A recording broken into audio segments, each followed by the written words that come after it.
জয়ন্ত সিংয়ের সঙ্গে মদন মিত্রের ছবি নিয়ে মন্তব্য করেছিলেন সৌগত রায়। এবার সৌগত রায়ের সঙ্গে জয়ন্ত সিংয়ের ছবি দেখিয়ে পাল্টা মদন মিত্র বলেন উনিও জানেন না কে সমাজবিরোধী, আমিও কে আমার সঙ্গে ছবি তুলেছে জানি না। ওনার ৮০ বছর হয়ে গেছে, সিনিয়র মানুষ, কি আর বলবো। আসুন শুনে নেব মদন মিত্র কি বলেন তার কাছ থেকে।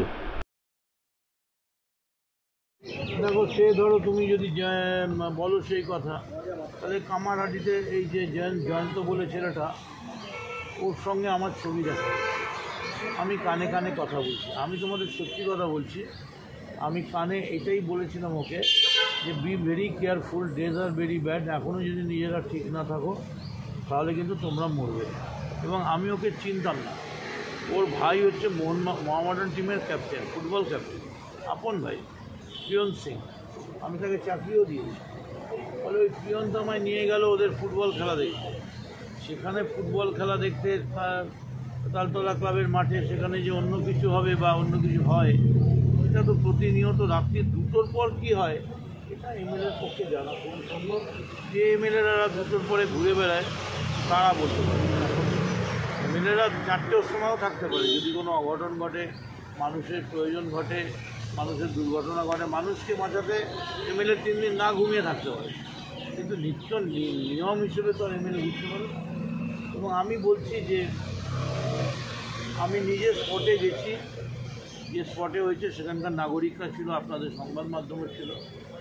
সেখানে নাগরিকেরা প্রকাশ্যে চিৎকার করে বলেছে আপনার বিরুদ্ধে আমাদের কোনো অভিযোগ নেই, আপনি কোনো দিন এসব কাজে মদত করেন না এবং মানুষের বিপদ আপদে দাঁড়ান।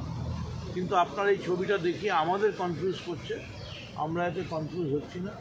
তবে স্যার আপনি এইটুকুনি দেখুন, যে কোনো মূল্যে যেন অ্যারেস্ট হয়। আমি বলেছি নিশ্চয়ই হবে। এবং ওখানে আমি দাঁড়িয়ে বলেছি দায় আমার, দায়িত্ব আমার। এবং আজকের পর যদি ক্রাইম হয় তাহলে সেই ক্রাইমের বিরুদ্ধে যদি প্রয়োজন হয় রাস্তায় বসে সত্যাগ্রহ করার, অবশ্যই মমতা ব্যানার্জির অনুমতি নিয়ে, দলের অনুমতি নিয়ে, তাহলে করতে হবে। আপনিও চাইছেন দ্রুত অ্যারেস্ট হবে?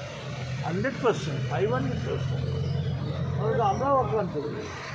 গণপিটুনি মানে এটা থেকে মুক্তির উপায় কোথায়? গণপিটুনি ব্যাপারটা যদি বন্ধ না হয়, আপনাদের মনে আছে স্টোনম্যান থেকে ছেলে ধরা, এটা একটা কী বলবো, ম্যানিয়াক হয়ে গেছে, ফোবিয়া হয়ে গিয়েছিল।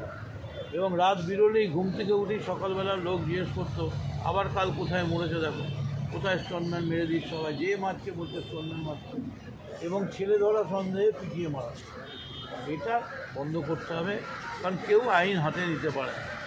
কেউ যদি দুশ্চরিত্র হয় তার বিরুদ্ধে আপনি কোর্টে গিয়ে মামলা করতে পারেন, তার বর মামলা করতে পারে, সে সেটা বুঝবে। যে দুশ্চরিত্র বলে আমি একজন মেয়েকে ধরে পিটবো, তার চরিত্র ফিরিয়ে আনবো, এটা তো হতে পারে না। পিটিয়ে চরিত্র ফেরানো যায়। ঠিক, হাত দেখা যাচ্ছে।